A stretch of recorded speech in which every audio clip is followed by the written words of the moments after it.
ಅಲ್ಲ ನಾವೇನು ಅವ್ರು ವೈಯಕ್ತಿಕವಾಗಿ ಮಾತನಾಡ್ತೀವಿ. ಇವತ್ತು ನೋಡಿ, ಇವತ್ತು ಡಾಲರ್ ಏನಿದೆ, ಡಾಲರ್ ರೂಪಿಗೆ ಕಳೆದ 4 ತಿಂಗಳಲ್ಲಿ ದಿನಕ್ಕೆ ₹1, ತಿಂಗಳಿಗೆ $1 ಹೋಗ್ತಾ ಇದೆ, ಡೌನ್ ಆಗ್ತಾ ಇದೆ. ಇವತ್ತು ₹87 ಇದೆ, ಇವತ್ತು ಹೆಚ್ಚು ಕಮ್ಮಿ.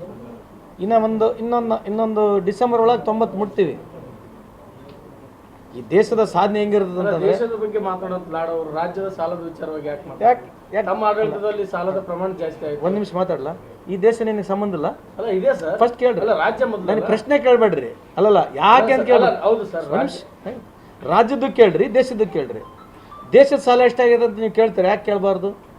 ಯಾಕೆ ಹೇಳ್ತಾ ಇದ್ದೀವಿ, ಒತ್ತು ಹೇಳ್ತಾ ಇದ್ದೀವಿ ಅಂತಂದ್ರೆ, 70 ವರ್ಷದಲ್ಲಿ ಏನು ಸಾಲ ಮಾಡಿದ ದೇಶ ಅದ್ರ 3 ಪಟ್ಟು ಸಾಲ ಮಾಡೈತೆ. ಅದರಿಂದನೇ ಇವತ್ತು ಹೊಡ್ತಾ ಬೀಳ್ತಾ ಇರೋದು. ಅವ್ರು ಸಾಲ ಮಾಡಿದಕ್ಕೆ ಇಲ್ಲಿ ಹೊಡ್ತಾ ಬೀಳೋದು ನಮಗೆ, ಆಯ್ತಾ? ಒಂದು. ಎರಡನೇದು, 2013ರಿಂದ 2018ವರೆಗೆ BJP ಮಾಡಿರ್ತಕ್ಕಂಥ ಸಾಲ ಎಷ್ಟಿದೆ ಗುರುತಾ? ಯಾಕೆ ಚರ್ಚೆ ಮಾಡ್ಬೋದು? ಅದು 13ರಿಂದ 18 ನಾವು ಏನು ಸಾಲ ಮಾಡಿದ್ವಿ, 18ರಿಂದ 23ವರೆಗೆ BJP ಏನು ಸಾಲ ಮಾಡಿದ್ರ ಬಗ್ಗೆ ಬೇರೆ ಹೆಂಗೋ ಚರ್ಚೆ ಮಾಡೋಣ. ಸಾಲ ಎಲ್ಲ ಸ್ಟೇಟ್ಗಳು ಮಾಡ್ತಾ ಇದ್ದೋ, ಅದ್ರ ಬಗ್ಗೆ ಒಪ್ಪೋಣ.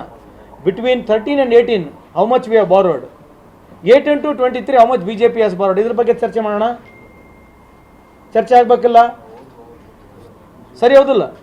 ಗುಜರಾತ್ ಎಷ್ಟು ಸಾಲ ಎಷ್ಟು ಮಾಡಿದೆ, ಅದ್ರ ಬಗ್ಗೆ ಚರ್ಚೆ ಮಾಡೋಣ ಬೇಡ? ವಿಚಾರ ನಮಗೂ ಗೊತ್ತು, ನಿಮಗೂ ಗೊತ್ತು. ಅದಕ್ಕೆ ಚರ್ಚೆ ಮಾಡೋಣ. ಪ್ರಶ್ನೆ ಏನು, ದೇಶದ ಬಗ್ಗೆ ಇಷ್ಟೆಲ್ಲ ಮಾತಾಡ್ತಾರೆ ಸಂತೋಷ್ ಲಾಡ್, ರಾಜ್ಯದ ಸಮಸ್ಯೆ ಬಗ್ಗೆ ಯಾಕೆ ಮಾತಾಡೋದು? ಯಾರು ಒಂದು ನಿಮಿಷ ಮಾತಾಡ. ಈಗ BJP ಅವರು ಯಾರು ರಾಜ್ಯದ ಸಮಸ್ಯೆ ಬಗ್ಗೆ ಮಾತನಾಡಿದ್ದಾರೆ ಅದ್ರ ಬಗ್ಗೆ ಕೇಳಿ ನಾನು ಉತ್ತರ ಕೊಡ್ತೀನಿ. ಏನು, ಯಾರು ಕೇಳಿದ್ದಾರೆ? ಅಲ್ಲ ಸರಿ, BJP ಸಾಲ ಮಾಡ್ಲಿ, ಕಾಂಗ್ರೆಸ್ ಸಾಲ ಮಾಡ್ಲಿ, JDS ಸಾಲ ಮಾಡ್ಲಿ, ಹೊರೆ ಮಾತ್ರ ಜನರ ಮೇಲೆ. ಹೌದ್ರಿ, ಅದಕ್ಕೆ ನೀವು ಗಟ್ಟಿಯಾಗಿ ಹೇಳ್ಬೇಕಲ್ಲ.